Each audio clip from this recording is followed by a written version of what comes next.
السلام علیکم دوستوں، welcome back to my YouTube channel. تو دوستوں دیکھ سکتے ہیں ہم ابھی صبح سے یہاں پہ آئے ہوئے تھے، لیکن اب باہر جا رہے ہیں۔ پبلک دیکھ سکتے ہو یہاں پہ بہت ساری ہے، اور دیکھ سکتے ہو یہاں پہ راہل بھائی ہمارے ساتھ ہیں۔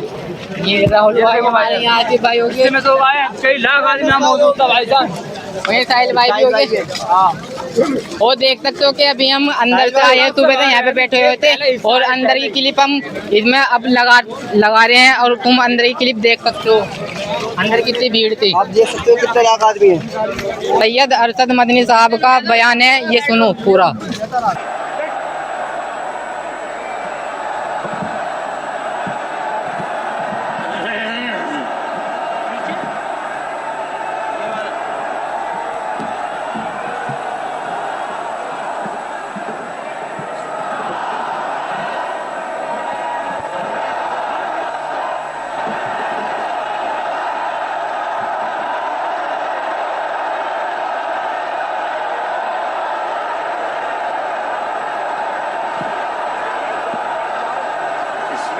نعرے تکبیر۔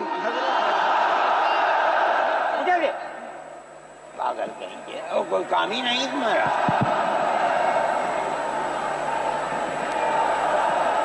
بسم اللہ الرحمن الرحیم۔ الحمد للہ نحمده ونستعینه ونستغفره ونؤمن به ونتوکل علیہ ونعوذ باللہ من شرور انفسنا ومن سیئات اعمالنا من يهده الله فلا مضل له ومن يضلله فلا هادي له ونشهد أن لا إله إلا الله وحده لا شريك له ونشهد أن سيدنا ومولانا محمدا عبده ورسوله أما بعد۔ مسلم پرسنل لا بورڈ کے صدر محترم نائیڈو صاحب کے نائب صدر اور ہمارے مہدی صاحب، دوسرے حضرات جو یہاں بیٹھے ہوئے ہیں، اور یہ جمع غفیر لاکھوں آدمی جو آئے ہیں جمعیت علماء کی دعوت پر، میں جمعیت علماء کے ان ورکرز اور آئے ہوئے مہمانوں کا دل کی گہرائیوں سے شکریہ ادا کرتا ہوں۔ جن لوگوں نے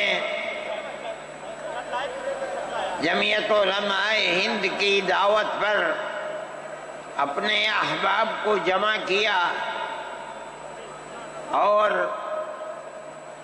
اپنے خرچ سے جمعیت علماء کا ایک پیسہ کیا پھوٹی کوڑی بھی نہیں لگی، آپ ہی لوگ کروڑوں روپیہ خرچ کر کے اپنی بسوں کا خود ہی انتظام کر کے یہاں تشریف لائے دعوت پر، اور آ کر بیٹھے۔ جمعیت علماء ہند کے خدام کے دل میں اس کی بڑی قدر ہے۔ اللہ آپ حضرات کو اس کا بہتر بدلہ عطا فرمائے۔ میرے محترم بزرگوں، آج ہی کا مسئلہ یہ نہیں ہے۔ جمعیت علماء ہند کی ایک تاریخ ہے، اور ایسی تاریخ ہے اپنے اس ملک کے لیے جو کسی دوسری ہندو مسلم پارٹی کے پاس نہیں ہے۔ علماء نے اس ملک کی آزادی کے لیے اگر آپ ان کی تاریخ کو پڑھیں گے تو آپ کو اندازہ ہوگا کہ ان کی اس ملک کی آزادی کے لیے قربانیاں 150 سالہ قربانیاں ہیں۔ کوئی اس ملک کے اندر ہندو مسلم ایسی پارٹی نہیں ہے جس کی تاریخ ایسی قربانیوں کی تاریخ ہو۔ حضرت شاہ عبدالعزیز صاحب محدث دہلوی نے 1803 میں آواز بلند کی تھی کہ ہمارا ملک غلام ہو گیا، اس غلام ملک کو آزاد کرانا اس ملک میں بسنے والے ہر مسلمان اور ہر شخص کا فرض ہے۔ کوئی مائی کا لال نہیں تھا جو انگریز کی طاقت کے سامنے آزادی ملک کا نعرہ بلند کر سکتا۔ ایک مسلمان عالم دین نے اسی دلی کے اندر اس نعرے کو بلند کیا، اس کی جائیداد قرق کر لی گئی، اس کے مدرسے کو دفن کر دیا گیا، اس کو دلی بدر کر دیا گیا، لیکن یہ مسلمان ایسے نہیں تھے جو کسی ملک کے پیسے یا اس کی سطوت اور اس کی طاقت کے سامنے سر جھکا دیتے۔ جو انہوں نے اپنا موقف اختیار کیا تھا پتھر کی چٹان کی طرح، اسی طرح اس موقف کے اوپر کھڑے رہے۔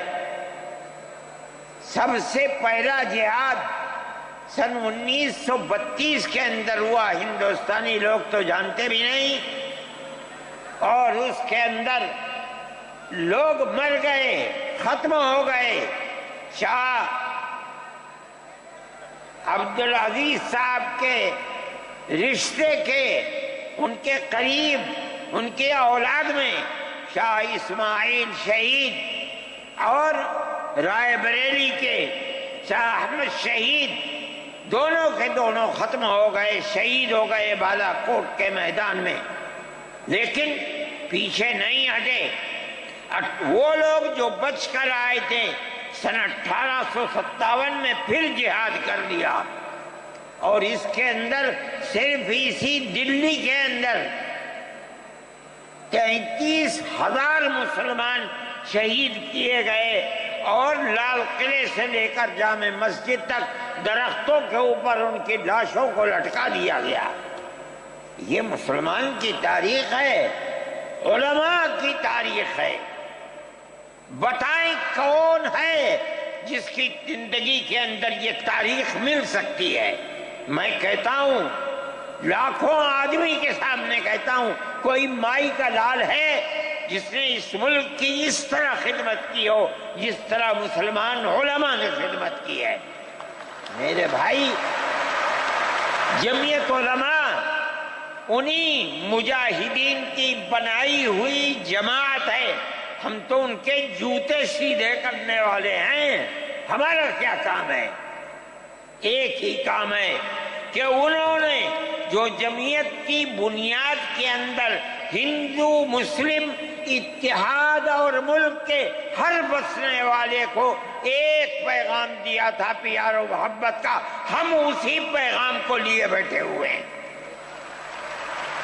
ہمارا کام صرف اتنا ہے۔ دنیا توڑنا چاہتی ہے، حکومتیں برباد کرنا چاہتی ہیں، فرقہ پرست ذہنیت آگ لگانا چاہتی ہے، یہ نعرہ دینا چاہتی ہے کہ ہندو الگ، سکھ الگ، مسلمان الگ۔ ہم کہتے ہیں نہیں، ہندو مسلم سکھ عیسائی بھائی بھائی۔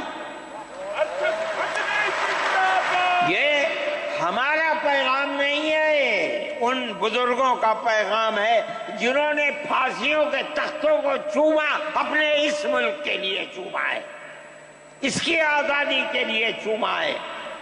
اس ملک کے اندر یگانگت، اتحاد جس کو آج آگ لگایا جا رہا ہے، ہمارے بزرگوں نے اسی اتحاد کے لیے اپنی قیمتی جانوں کو قربان کیا ہے، اور ان کا مقصد یہ تھا کہ ملک آزاد ہو جائے، حکومت ایسی بننی چاہیے جو حکومت سیکولر حکومت ہو، کسی کا حق نہ جائے۔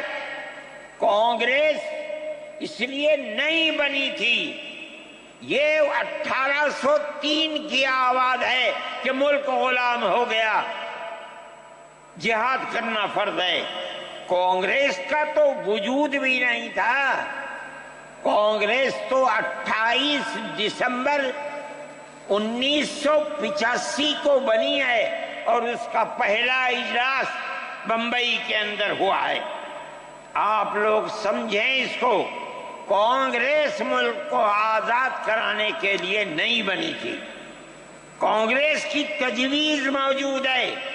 وہ کہتے ہیں کہ ہندو مسلم ملک کے بسنے والوں کی اس جنگ و جدال سے دو جہاد، سن 32 کا 1857 کا، اس جہاد کے نتیجے میں جو برطانیہ کی حکومت اور ہندوستان کی حکومت میں دوری پیدا ہو گئی ہے، کانگریس کا مقصد تھا کہ اس دوری کو ختم کر دیا جائے، ملک کو اپنے گردن سے زنجیر غلامی کی نکال کر توڑ دیا جائے، کانگریس کا مقصد نہیں تھا۔ میں آپ سے کہتا ہوں یہ بات ہے اور کانگریس کی تجویز میں موجود ہے، کوئی اس کی تردید نہیں کر سکتا۔ کسی نے حضرت گنگوہی رحمت اللہ علیہ سے پوچھا کہ ایک جماعت بنی ہے جو ہندوؤں نے بنائی ہے انگریز کے ساتھ مل کر، کیا مسلمان اس جماعت میں شریک ہو سکتا ہے؟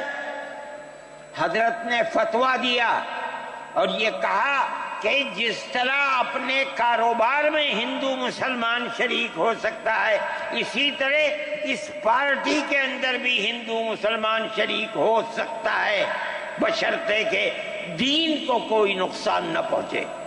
اس فتوے کا نام ہے نصرت الابرار، جو پرانی یونین مکتبیں ہیں، لائبریریاں ہیں، یہ آج بھی وہاں موجود ہے۔ یہ صرف فتویٰ نہیں ہے، یہ اس لیے ہے کہ یہ اشارہ ہے کہ مسلمانوں کو کانگریس کے ساتھ شریک ہونا چاہیے اور کانگریس کے اس نظریے کو بدلنا چاہیے، کانگریس کے اندر مستقل غلامی کی زنجیر کو توڑنے کے لیے اور انگریز کے ساتھ جہاد کرنے کے لیے تیار کرنا چاہیے۔ مسلمان جوق در جوق اس کے اندر شریک ہوئے، کانگریس کے اس نظریے کو بدل دیا اور کانگریس کو ملک کی آزادی کے لیے کھڑا کر دیا۔ یہ مسلمان کا، علماء کا، جمعیت علماء کا کردار ہے۔ کوئی مانے نہ مانے، تاریخ میں لکھی ہوئی چیزیں ہیں، ہم سے پوچھے ہم وہ تاریخ کی لکھی ہوئی چیزیں لیں گے؟ ہماری تاریخ کو مٹا دیا گیا۔ وہ طبقہ جو آج ملک کے اندر اسلام اور مسلمانوں کو دفن کرنا چاہتا ہے، وہ ہماری تاریخ کو دفن کرنے کے اندر کامیاب ہو گیا، مگر ہم کہتے ہیں یہ ہماری تاریخ ہے۔ میرے بھائی، ملک اسی طرح چلتا رہا، جیسے جیسے آزادی قریب آتی رہی، جمعیت علماء ہند وہ تنہا ایک جماعت تھی جو برابر موتی لال نہرو، جواہر لال نہرو، گاندھی جی سے یہ بات کہتی رہی کہ ہمیں ضمانت دو، ہم 143 سال ہیں ہماری زندگی، جہاد کی زندگی، ہمیں یہ ضمانت دو کہ ملک آزاد ہوگا تو اس کا کردار سیکولر کردار ہوگا، دستور سیکولر دستور ہوگا، جس کے اندر ہندو، مسلمان، سکھ، پارسی، عیسائی ہر ایک کو اپنے مذہب کے ساتھ جینے کا حق ہوگا اور حکومت کا کوئی مذہب نہیں ہوگا۔ ہمارے پاس تجویزیں موجود ہیں.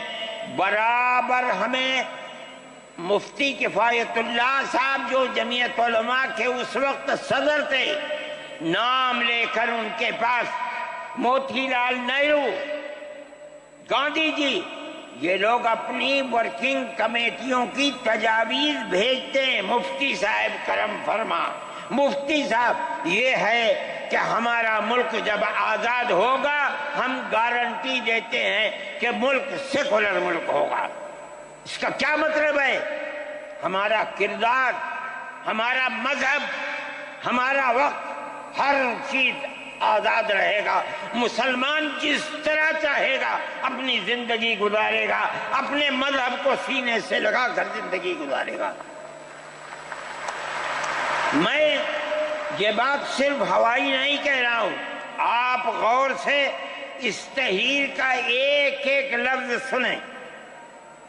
ہری پور ضلع سورت کا اجلاس عام جو 19، 20، 21 فروری 1938 میں، 47 میں ملک آزاد ہوا، یہ اجلاس 1938 میں، اس سے بھی 9 سال پہلے، یعنی آج کے مقابلے میں 80 سال پہلے یہ اجلاس ہوا تھا. اس کے اندر تجویز دیکھیے آپ. ورکنگ کمیٹی نے 1937 میں اپنی کلکتے کی میٹنگ میں اقلیتوں کے حقوق پر جو تجویز پاس کی تھی اسے یہ کانگریس منظور کرتی ہے. اس وقت کی بات ہے، اور نئے سرے سے اعلان کرتی ہے کہ ہندوستان کی اقلیتوں کے تمدنی، مذہبی اور لسانی حقوق کی حفاظت کرنا کانگریس کا پہلا فرض اور بنیادی پالیسی ہے، تاکہ حکومت کی کسی بھی ایسی اسکیم میں جس میں کانگریس شریک ہو اقلیتوں کو ترقی اور نشو و نما کا زیادہ سے زیادہ موقع مل سکے. آپ الفاظ پر غور کیجئے. اور وہ قوم کی سیاسی، اقتصادی اور کلچرل زندگی میں پورا حصہ لے سکے. اس کے بعد اس بنیاد پر مسلمانوں کو مطمئن رہنا چاہیے کہ آزاد ہندوستان کی حکومت میں ان کا مذہب، مذہبی فرائض، اذان، نماز، جمعہ، عید، روزہ، حج، زکوٰۃ، مذہبی تبلیغ، مساجد، مقابر، قربانی، مذہبی جلوس، مذہبی جلسے وغیرہ جملہ مذہبی رسوم اور مذہبی ادارے محفوظ ہوں گے. اور اسی طرح ان کی تہذیب و تمدن، ان کے تعلیمی ادارے، خانقاہیں، امام باڑے، عیدگاہیں، تکیے، کربلائیں، آثار قدیمہ، اوقاف وغیرہ سب محفوظ ہوں گے. اور اسی طرح ان کی زبان، ان کی شاعری، رسم الخط وغیرہ سب کے سب آزاد اور محفوظ ہوں گے. کسی پر کوئی رکاوٹ اور قید نہ ہوگی. جو میں آپ سے کہہ رہا ہوں، آپ دیکھیے یو پی کانگریس کا شائع کردہ election board, National Herald press, Lucknow 1946 کے اندر، شاید 10 فروری ہے جو میں نے نقل کیا ہے، وہ مٹا ہوا تھا، اس کے اندر یہ بلیٹن شائع ہوا ہے. میں کہتا ہوں کہ ہندوستان کی جمعیت علماء کے بار بار کچھوکے لگانے پر وعدہ کرو کہ ملک سیکولر ملک ہے، وہ وعدہ کرتے چلتے ہیں. میں آج آپ سے پوچھتا ہوں کہ اس میں سب سے پہلی چیز ہے کہ مسلمانوں کا مذہب اور مذہبی فرائض محفوظ رہیں گے.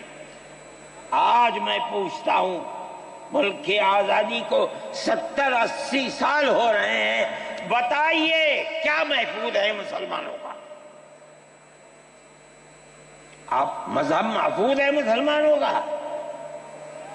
کیا آپ نے مسلمان مذہب کا مسئلہ قرآن و حدیث سے ثابت ہے؟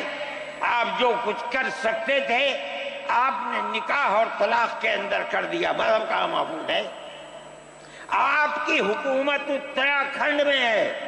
آپ یکساں سول کوڈ، یعنی کوئی تعلق مسلمان کا مذہب سے نہیں ہوگا. گورنمنٹ جو قائم کرے گی اس کے اوپر مسلمان کو چلنا ہوگا. کہاں کا سیکولرزم ہے؟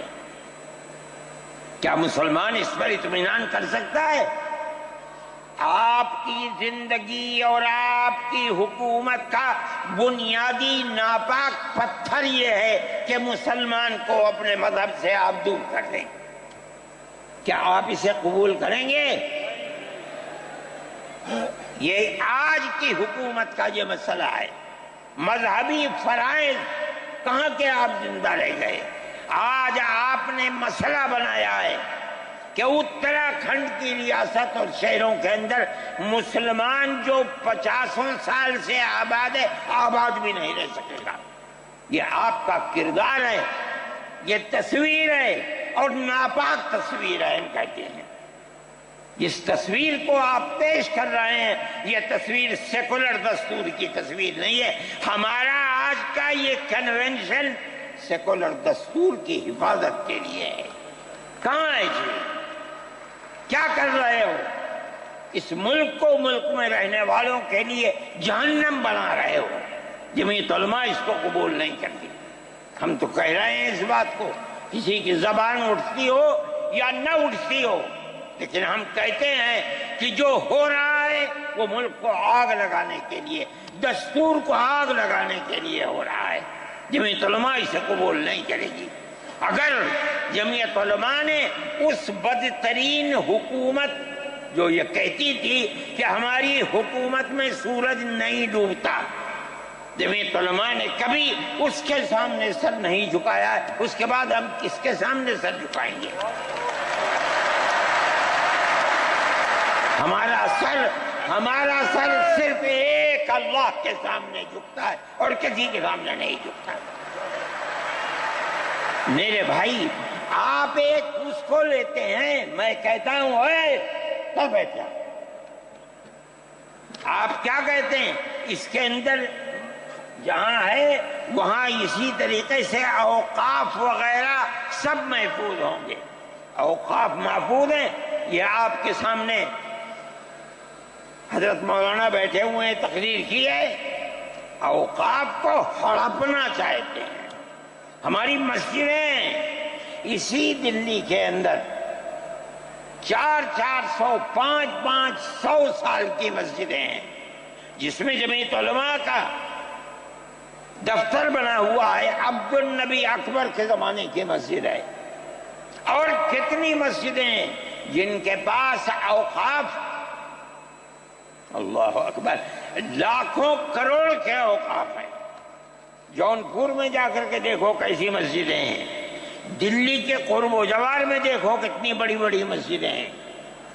ہندوستان کا وہ طبقہ جو ان مساجد کے اوقاف کو ہڑپ کرنا چاہتا ہے، کہتا ہے اگر کسی وقف زمین یا مسجد یا کسی بھی چیز کے کاغذات وقف کے نہیں آئے اس کو وقف نہیں مانا جائے گا. کون 500 سال پرانے کاغذات لا کر کے پیش کر دے گا؟ قانون یہ تھا کہ جو مسجد بنی ہے، جو وقف پر بنتی ہے وہ وقف ہے. آپ کو کیا درد ہے کہ آپ اس وقف کو ختم کرتے ہیں؟ اس کا مطلب ہے مسلمانوں کی زمین کو ہڑپ کرنا چاہتے ہو، حرام کھانا چاہتے ہو، اس لیے ان اوقاف کو ہڑپ کرنا چاہتے ہو. ہم اس کو قبول نہیں کرتے. اوقاف ہمارے آباء و اجداد کے کیے ہوئے ہیں. اوقاف اللہ کی ملکیت میں دیے ہوئے ہیں. مسجدیں بنی ہوئی ہیں آپ ان کی حفاظت کیجئے، اس لیے کہ ہم اس ملک کے رہنے والے ہیں، ہم باہر سے آئے ہوئے نہیں ہیں۔ اگر ہندو گوجر ہے مسلمان بھی گوجر ہے، اگر ہندو جاٹ ہے مسلمان بھی جاٹ ہے، اگر ہندو راجپوت ہے مسلمان بھی راجپوت ہے۔ جاؤ دیکھو کشمیر کے اندر، اگر ہندو برہمن ہے مسلمان بھی برہمن ہے۔ ہم اسی ملک کے رہنے والے ہیں۔ کسی کو اچھا لگا یہ مذہب وہ اس مذہب میں چلا گیا، کسی کو یہ مذہب اچھا لگا وہ اس مذہب میں چلا گیا۔ کیا مذہب کی بنیاد پر اس ملک کے اندر آپ ہمیں جینے کا حق نہیں دیں گے؟ ہم اپنے جینے کا حق کو لیں گے۔ آپ نے جس سیاست کو اختیار کیا، آپ 2 الیکشن پہلے دیکھیے کس قوت کے ساتھ بی جے پی آئی تھی۔ آپ نے جس پالیسی کو اختیار کیا، سیکولرزم کو آگ لگانی چاہیے، اس کا نتیجہ اس الیکشن میں کیا ہوا؟ بی جے پی ہار گئی۔ میں کہتا ہوں کہ اگر چندرا بابو نائیڈو کی بیساکھی نہ ہوتی اور ادھر نتیش کمار کی بیساکھی نہ ہوتی تو بی جے پی گورنمنٹ نہیں بنا سکتی تھی۔ کے اندر صبح ہوئی تو میں نے چائے وائے پی، میرے پاس جو پائلٹ تھا چلانے والا وہ آیا، میرا شکریہ ادا کرنے لگا، آپ نے بڑی محبت کے ساتھ۔ میں نے سوچا کیا بات ہے، کیا آپ کیوں؟ کہنے لگے کہ مجھے اس جگہ تک پہنچنے میں جمعیت علماء اگر مدد نہ کرتی میں نے کچھ کر سکتا تھا۔ مجھے حیرت ہو گئی کہ کیا بات ہے یہ، ہم ہر ایک کی مدد کرتے ہیں۔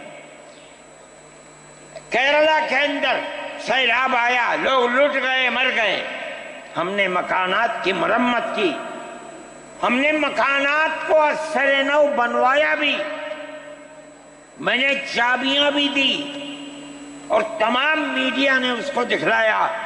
ہندو بھی تھے مسلمان بھی تھے، ہندو عورتیں بھی تھیں جن کے ہاتھ میں نے چابی دی ہے۔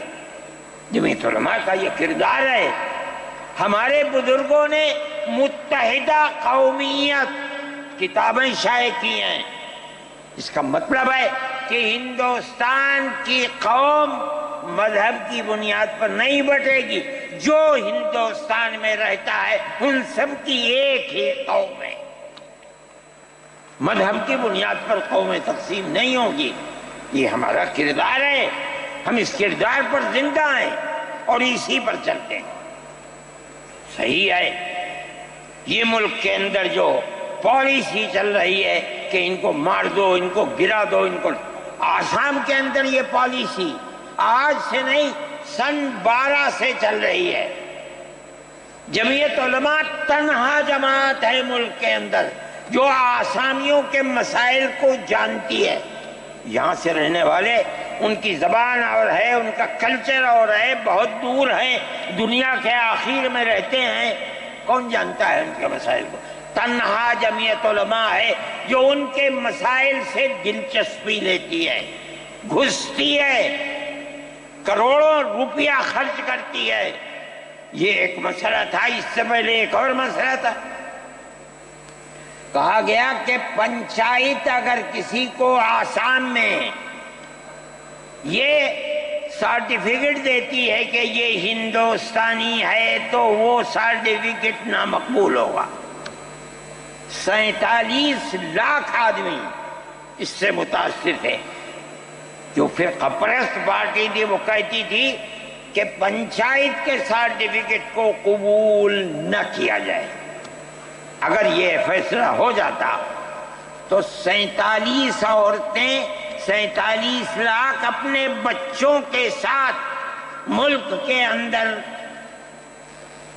بھیک مانگنے والوں کی زندگی بسر کرتے۔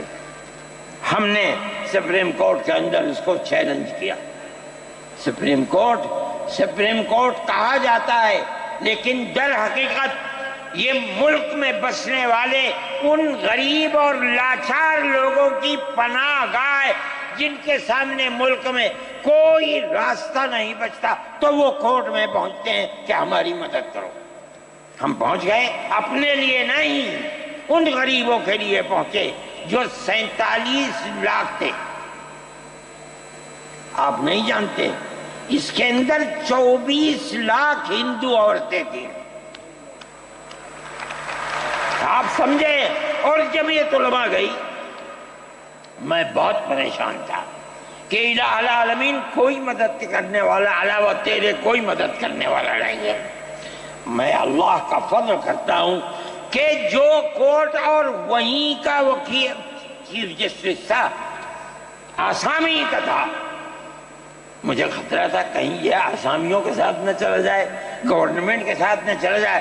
اللہ کی قدرت ہے کہ فیصلہ یہ آیا کہ وہ سرٹیفکیٹ جو پنچایت نے دیا قبول کیا جائے گا. میں نے کہا کہ مجھے اپنی زندگی میں کبھی اتنی خوشی نہیں ملی جتنا آج اس فیصلے سے خوشی ہوئی ہے. کیوں؟ صرف مسلمان کے لیے نہیں, یہ ہمارا کردار ہے جو ہمیں اپنے بزرگوں سے ملا ہے, جو جمعیت علماء کی اساس ہے, یہ ان کا کردار تھا. ہم نے اس کی سراہنا کی. اس کے بعد دوسرا مسئلہ آ گیا. دیکھیے سمجھیے مسئلے کو. سارے ہندوستان کے اندر قانون یہ ہے کہ جو سب سے پہلی مردم شماری سن 47 میں ملک آزاد ہوا, سن 51 کے اندر پہلی مردم شماری ہے. جس کا نام اس مردم شماری میں ہے وہ ہندوستان ہے. جس کا نام اس مردم شماری میں نہیں ہے, اگر دوسری مردم شماری میں وہ کہیں سے آ کر بسا اور اپنا نام لایا, وہ ہندوستانی نہیں. اچھا, پاکستان ایک مغربی پاکستان تھا, ایک مشرقی پاکستان تھا. اندرا جی نے اپنے زمانے کے اندر تمام جھگڑوں کو ختم کرنے کے لیے مغربی پاکستان کو الگ, مشرقی پاکستان کو الگ کیا. جنگ ہوئی, مشرقی پاکستان ٹوٹ گیا اور بنگلہ دیش بن گیا. اس وقت بہت بڑی بمباری ہوئی دونوں ملکوں کے اندر, ادھر کے لوگ ادھر, ادھر کے لوگ ادھر. سب لوگ بیٹھے, راجیو بیٹھے, بی جے پی بیٹھی, جو وہاں کی پارٹیاں تھیں صوبائی وہ بیٹھی, اور سب نے بیٹھ کر طے کیا کہ آسام کے اندر ہندوستانی ہونے کی دلیل سن 71 کی مردم شماری ہوگی. سارے ملک سے الگ, سارے ملک میں مردم شماری میں ہندوستانی ہونے کے لیے 51 کی ہے, مگر سب پارٹیوں کے دستخط ہیں اس کے اوپر. آسام کے اندر 51 نہیں 71 ہوگی. اب آپ دیکھیے, جو فرقہ پرست, اور میں کہتا ہوں ببانگ دول کہتا ہوں کہ آسام کے چیف منسٹر کا کردار بدبودار کردار ہے, خراب کردار ہے, مسلمان کو دفن کرنے کا کردار ہے. وہ یہ کہتا ہے کہ آسام کے سوا آسام کے اندر مردم شماری 71 نہیں, جیسے سارے ہندوستان میں 51 ہے, اسی طرح آسام کے اندر بھی 51 ہوگی. آپ سمجھتے ہیں اس کا اثر؟ آج اس کا اثر یہ ہوگا کہ اگر 71 ٹوٹ جائے اور 51 پر آ جائے تو آسام کے اندر 1.5 کروڑ بچے اور بڑے سب ہندوستان سے باہر ہو جائیں. کہاں جائیں گے؟ صرف مسلمان کی مخالفت, کھانا ہضم نہیں ہوتا ہے بغیر مسلمان کی بربادی کے. کوئی نہیں تھا, تنہا جمعیت علماء تھی. اس کے اندر بڑا کردار ہے مولانا مشتاق انور کا, جو جمعیت علماء آسام کے صدر ہیں. وہ میرے ساتھ شانہ بشانہ کھڑے رہے اور 12 سال سے زیادہ مقدمہ لڑا. کروڑوں روپیہ اس کے اوپر خرچ کیا گیا. یہ خدا کی قدرت ہے. آج آیا تو یہ طے کر دیا گیا کہ 51 نہیں، آسام میں 71 ہی بنیاد بنے گا. اس کا کیا مطلب ہے کہ آپ نے آسام کی 80 لاکھ کی آبادی کو زندہ کر دیا جو موت کے کنارے پر کھڑی ہوئی تھی. مجھے افسوس ہے کہ لوگوں کا یہ قول مجھ تک پہنچا ہے کہ کسی نے آسام کے چیف منسٹر سے یہ بات کہی کہ اب کیا ہوگا، کہنا ہماری صحت پر کوئی اثر نہیں پڑتا ہے. کیا مطلب ہے؟ ہم آسام میں مسلمانوں کو چین کا سانس نہیں لینے دیں گے.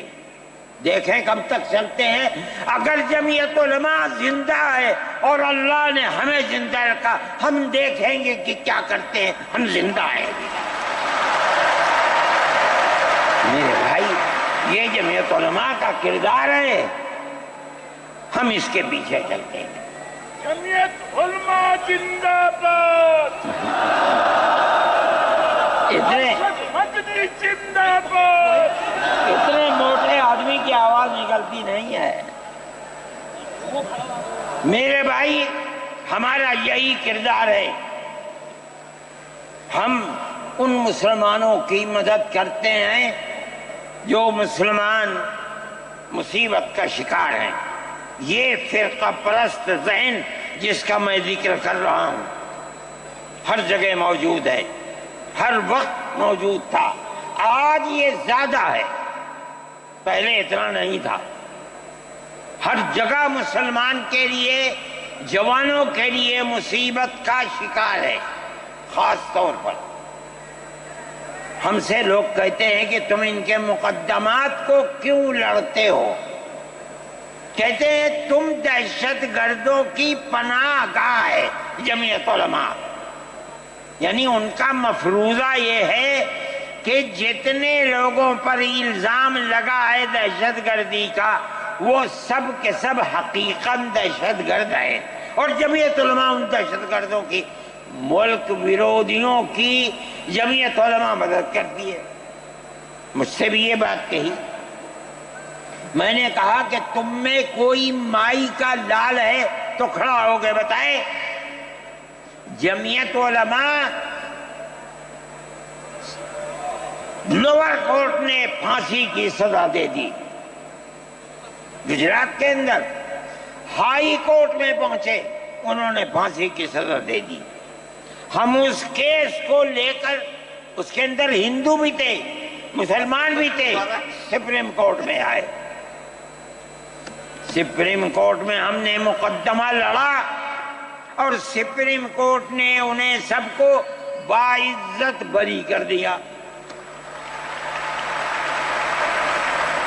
میں نے کہا کہ کسی ملزم کے لیے گورنمنٹ ہندوستان کی حکومت نے حق دیا ہے کہ مقدمہ لڑو. اگر کوئی غیر ملکی ہندوستان کے اندر پکڑا جائے، اپنے مدعا کو پیش کرنے کے لیے گورنمنٹ اس کو وکیل دیتی ہے. ہم نے کیا جرم کیا ہے؟ ہم انہیں وکیل دیتے ہیں لڑنے کے لیے، بہتر سے بہتر وکیل دیتے ہیں.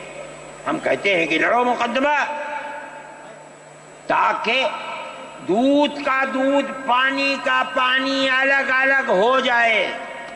مقدمہ لڑے اور سپریم کورٹ کہتی ہے کہ جھوٹا الزام تھا، جھوٹ ہے، جھوٹ ہے، جھوٹ ہے.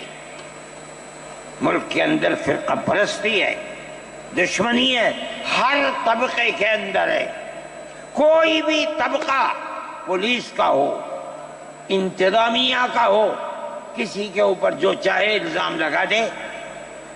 جمعیت علماء آج بھی جو کیس لڑ رہی ہے، 1050 کیس ہیں جو lower court, high court, supreme court کے اندر لڑ رہی ہے.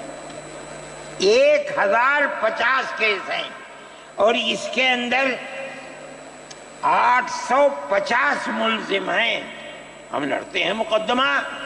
ہم یہ سمجھتے ہیں کہ آپ جس کو ہائی کورٹ سپریم کورٹ تک یہ ثابت کر دیں کہ یہ ملزم ہے، انہوں نے دیش کے ساتھ ویرودھ کیا ہے، ثابت ہو جائے، ہمارا کوئی تعلق اس سے نہیں ہے۔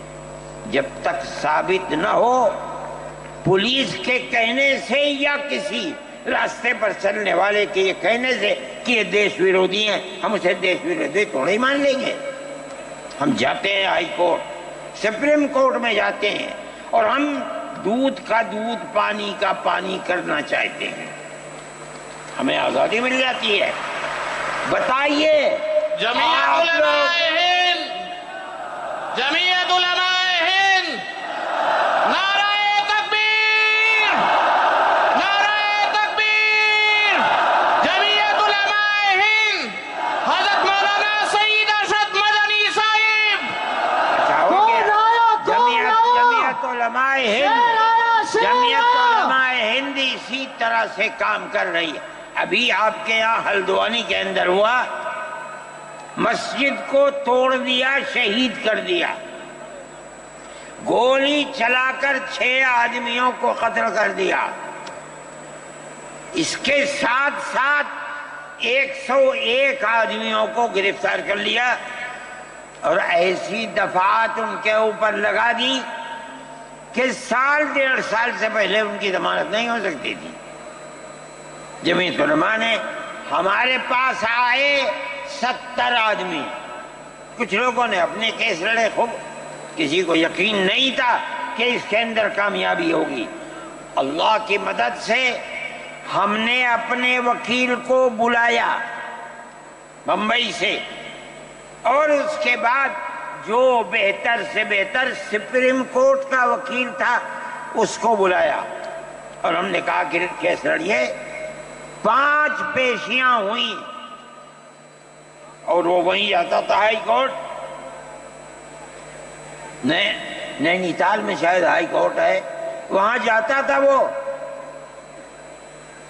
اپنا محنتانہ پورا لیتا تھا۔ 2 پیشیاں ہوئیں آن لائن اور 3 پیشیوں میں وہ گیا وہاں وکیل، اور وہ ایک مہرہ تھی وکیل، مگر بہت بہترین وکیل تھی۔ انہوں نے اپنے کیس کو رکھا، اور ہندوستان میں میں نہیں جانتا ہوں، جمعیت علماء اتنے کیسوں کو اتنے سال سے لڑ رہی ہے، بیک وقت 50 آدمیوں کی ضمانت ہو جائے، جن میں 6 عورتیں بھی تھیں۔ یہ پہلی مرتبہ ہوا۔ ہم یہ سمجھتے ہیں کہ یہ ہماری بہت بڑی کامیابی ہے، اللہ کا انعام ہے، اس کا فضل ہے، ہم لڑ رہے ہیں اسی طریقے کے اوپر۔ مدارس اسلامیہ، میرے بھائی، مدارس اسلامیہ اس ملک کی مذہبی اعتبار سے جان ہے۔ جمعیت علماء ہمیشہ سے یہ بات کہتی تھی کہ مدارس، ام المدارس دارالعلوم دیوبند ہے۔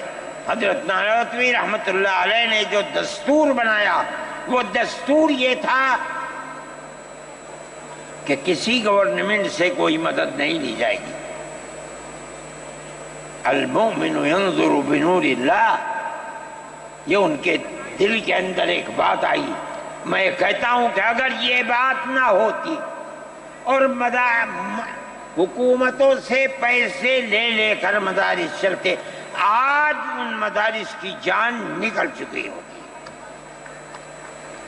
آزاد ہیں مدارس، کسی گورنمنٹ کا ایک پیسہ ہمارے پاس نہیں ہے۔ مسلمان رکشہ چلانے والا، مزدوری کرنے والا، دولت مند، کاروبار کرنے والا، ہر مدرسہ ایک ہاتھ سے دیتا ہے، دوسرے ہاتھ کو پتہ نہیں چلتا۔ اللہ کا فضل ہے، اسی طرح مدارس دین کی خدمت کر رہے ہیں۔ ہم یہ سمجھتے ہیں کہ دین کی بقا ہندوستان کے اندر، اس کے اندر بنیادی کردار مدارس اسلامیہ کا ہے۔ لوگ کہتے ہیں تبلیغ کا ہے، میں کہتا ہوں ہاں تبلیغ کا بھی ہے، اصل کردار مدارس اسلامیہ کا ہے۔ ارے بھائی، مولانا الیاس صاحب رحمت اللہ علیہ نے تبلیغ کی بنیاد رکھی، کہاں کے تھے؟ مدرسوں سے پڑھ کر کے نکلے تھے۔ مولانا یوسف صاحب نے کام کیا اپنے باپ کے طریقے پر، کہاں سے نکلے؟ مدرسے سے پڑھ کر کے نکلے تھے۔ مولانا چلے گئے، مولانا انعام صاحب، پھر اس کے بعد مولانا اظہار صاحب۔ آج دیکھ لیجئے جو بچے کام کر رہے ہیں وہ سب مدرسوں سے پڑھ کر کے، ان کی اولاد بھی مدرسوں کے اندر پڑھ رہے۔ اصل کردار دنیا کے اندر، ہندوستان میں نہیں، چاہے جہاں دنیا میں چلے جاؤ، اصل کردار مدارس اسلامیہ کا ہے۔ اگر کسی روئے زمین میں آج کہیں کوئی مسلمان اللہ کہتا ہے، میں سمجھتا ہوں دیکھ لو کہیں نہ کہیں کسی مدرسے سے جڑا ہوا ہوگا۔ نعرہ تکبیر، مدارس اسلامیہ، ہندوستان، ہندوستان زندہ باد، آئین کا محافظ کون ہے؟ ارشد مدنی، ارشد مدنی، آئین کا میں محافظ کہتا ہوں کون ہے؟ ارشد مدنی، میرے ارشد بھائی، مدنی۔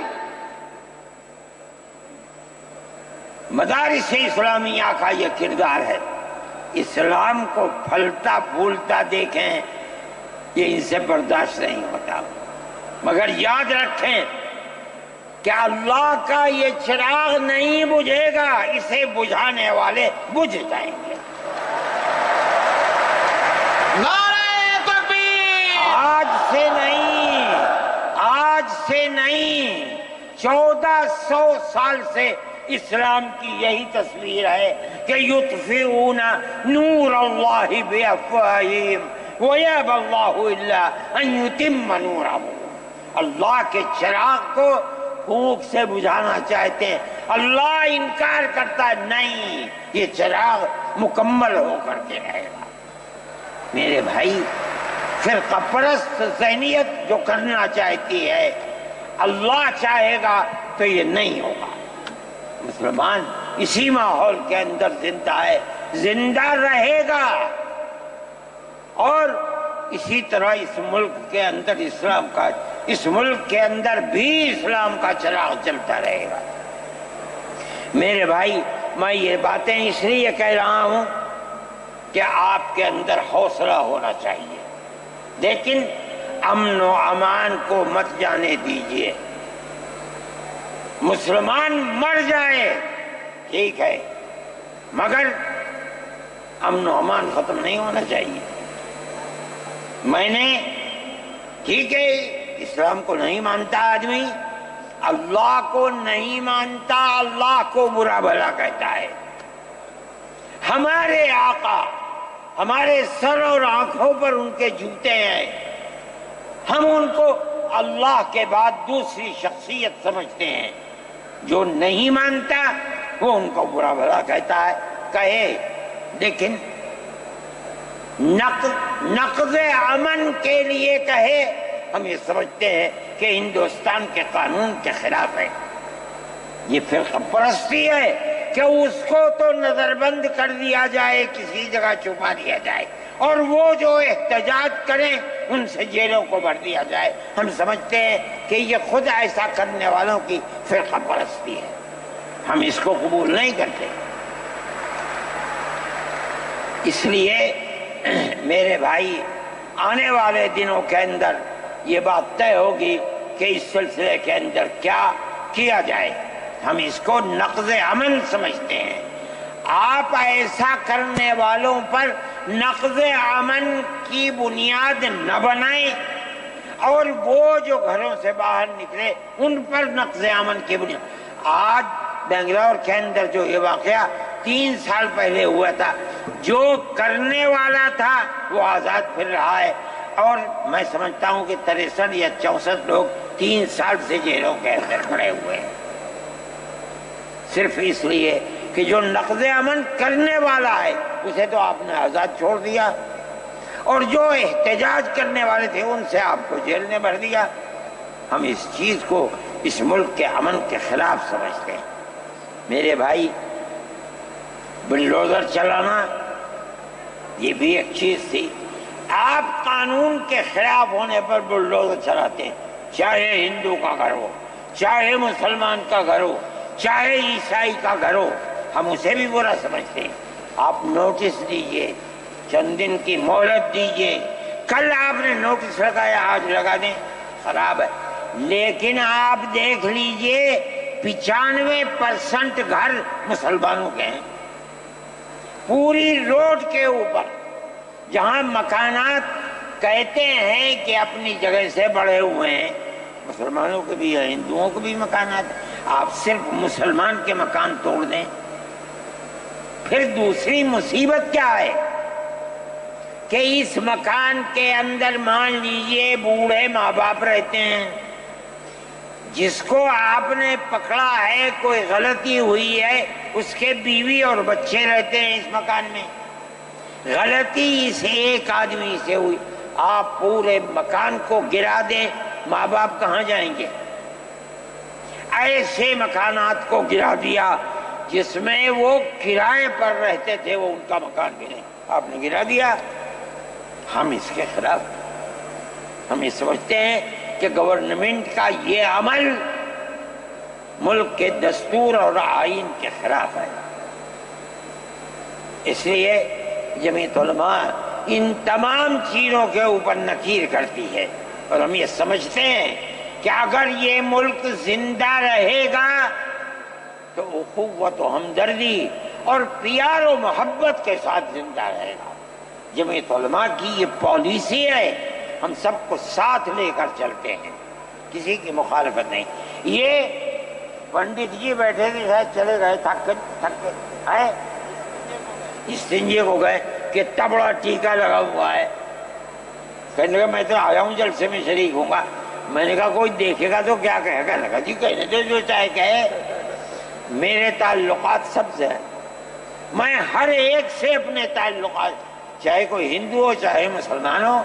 میں نے اپنے بچپن میں دیکھا ہے کہ حضرت رحمۃ اللہ علیہ کے پاس ہندو بھی آتے تھے, مسلمان بھی آتے تھے.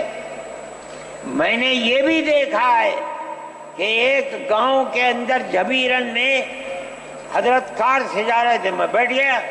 وہاں جا کے میں نے دیکھا کہ ایک ہندو جو اس گاؤں کا پڑھا لکھا آدمی تھا, ہو سکتا ہے حضرت کے ساتھ کہیں جیل میں ہو, اس کے یہاں اس زمانے کے اندر جب پانی نکالنے کے لیے انجن کا رواج نہیں تھا, اس نے لگایا اور حضرت کو بلایا تھا کہ حضرت اس کے اندر بسم اللہ کر کے شروع کر دیں. حضرت کا بڑھاپا تھا, وہ اسے چلانے, تو وہ بھی لگا اور بھی لوگ لگے اور حضرت بھی لگے اور اسے چلایا اور پانی نکلنے لگا. یہ تعلقات تھے. ہم آج بھی اسی کے اوپر قائم ہیں. بغیر پیار و محبت کے ملک نہیں چلے گا, آپ کو یہ چلانا پڑے گا.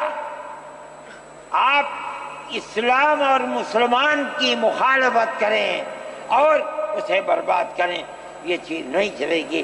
میں اس سلسلے کے اندر جو گٹھ بندھن کی پالیسی ہے میں اس کو اچھا سمجھتا ہوں. ایک طرف تو یہ کردار ہے گورنمنٹ کا جو آپ کے سامنے پیش کیا جا رہا ہے. دوسری چیز الیکشن کے زمانے کے اندر جو انڈیا گٹھ بندھن نے اپنا مینیفیسٹو شائع کیا, میرے پاس یہ چیز پہنچی کہ راہل گاندھی جی نے یہ کہا ہے کہ ہماری حکومت اگر بنے گی تو ہم ہر اقلیت کو اپنے مذہب کے اوپر چلنے کی آزادی دیں گے. میں نے ان کی اس بات کو قدر کی نظر سے دیکھا اور میں نے یہ اعلان کیا کہ اس اعلان کے بعد مسلمان کو اس گٹھ بندھن کی جس میں رہ کر اس کو آزادی ملتی ہے اپنے مذہب کی, اس کو ووٹ دینا اپنے ملک اپنے دین کی حفاظت کے مرادف ہے. اور مجھے بڑی خوشی ہے کہ سارے ہندوستان کے مسلمانوں نے ایک جٹ ہو کر کے گٹھ بندھن کو ووٹ دیا اور گٹھ بندھن اس طرح سے آگے نکلا اور بی جے پی ہار گئی. میرے بھائی, یہ جمعیت علماء کی پالیسی ہے اور جمعیت علماء اس پالیسی کے اوپر زندہ ہے. مسئلہ فلسطین کا ہے, بڑی عجیب بات ہے. فلسطین آزاد ملک ہے, حقیقت یہ ہے. آپ یہ دیکھیے جب دولت عثمانیہ کو دنیا کی بڑی طاقتوں نے مل کر ختم کیا اور خلافت اسلامیہ ترک میں ختم ہو گئی تو امریکہ، روس، برطانیہ انہوں نے مل کر ایک یہودی حکومت قائم کی، اسرائیل کہتے ہیں۔ اس کی ایک حدود اربع تھی، اس کے اندر فلسطین یعنی بیت المقدس نہیں تھا۔ جب بڑا اسرائیل ہو گیا، امریکہ اس کا سرپرست بن گیا۔ اب اسرائیل نے آگے بڑھ کر فلسطین کے اندر اپنے پیر جمائے اور بیت المقدس کو لینا چاہا۔ نتیجہ یہ ہوا کہ جنگ ہوئی اردن کے اندر اور بیت المقدس پر بھی قبضہ کیا اور اس کے ساتھ ساتھ فلسطینیوں کو غلام بنایا۔ ابھی دل نہیں تھما، تھوڑے دنوں کے بعد پھر آگے بڑھا اور گولان کی وہ پہاڑیاں جو شام کے اندر تھی ان کے اوپر قبضہ کر لیا۔ جس دن پہلا حملہ بولا فلسطینیوں نے، ہمارے ملک کے پرائم منسٹر نے یہ کہا کہ یہ دہشت گرد ہیں۔ مجھے بڑا افسوس ہوا کہ یہ تاریخ ہی دنیا کی نہیں جانتے۔ ایسا لگتا ہے جیسے ہی انہوں نے دنیا کو دیکھا ہی نہیں۔ میں نے اعلان دیا میں نے یہ کہا کہ جو یہ کہتے ہیں کہ یہ دہشت گرد ہیں، اگر یہ دہشت گرد ہیں اور غلامی کی زنجیروں کو توڑنا یہ دہشت گردی ہے، گاندھی جی بھی دہشت گرد تھے، نہرو بھی دہشت گرد تھے، ہمارے اکابر بھی دہشت گرد تھے۔ یہ ایسی بات ہے جس کی کوئی تعویل نہیں ہو سکتی۔ اللہ کا فضل ہے، اس کے بعد سے آج تک کبھی یہ نہیں کہا گیا کہ دہشت گرد ہے۔ لیکن مجھے افسوس ہے، میں نہیں مانتا ہوں اس بات کو، لیکن ہندوستان کی یہ غلط پالیسی اگر ہے، میں گیا عرب تو میں نے لوگوں سے یہ سنا کہ ہندوستان کا بارود فلسطینیوں کے مارنے کے لیے اسرائیل میں ہو رہا ہے استعمال۔ کہنے والوں نے کہا کہ ہندوستان کے فوجی بھی اسرائیل کے ساتھ لڑ رہے ہیں۔ میں اس کی تصدیق نہیں کر سکا ہوں، اتنے میں بات نہیں، مگر میں یہ کہتا ہوں کہ کھل کر پالیسی ہونی چاہیے۔ آپ اگر فلسطینیوں کے قتل عام پر بازی امریکہ کی طرح کہیے کہ ہماری فوجیں اسرائیل کے ساتھ، آپ بھی کہیے کہ ہماری فوجیں لڑیں گی، اور اگر نہیں ہے اپنے دامن کو پاک کیجیے۔ میں یہ سمجھتا ہوں کہ اس طرح کا قتل عام کہ ساری دنیا ایک طرف کھڑی ہوئی ہے، لیکن یہودی طاقت کے ساتھ کیونکہ سر پر امریکہ ہے، تجویز آتی ہیں اسرائیل کے، نہیں، اسرائیل کے خلاف نمبر 2 پر ہے، سب سے پہلی تجویز امریکہ کے خلاف آنی چاہیے، اس لیے کہ جو بم برس رہے ہیں وہ امریکہ کے ہیں، جو فوج لڑ رہی ہے وہ امریکہ کی ہے۔ اسرائیل کے پاس کتنا ہے؟ جو طاقت ہے وہ بڑی طاقتوں کی دین ہے، اسی بنیاد کے اوپر ساری دنیا کے اندر احتجاج ہو رہا ہے، مگر وہ احتجاج قابل توجہ نہیں ہے۔ جمعیت علماء ان مسائل کو سمجھتی ہے، ہم نے اپنی بات آپ سے کہی ہے، مسلمان اپنے نظریات، اپنے خیالات کو صحیح کرے اور اس نہج کے اوپر چلے۔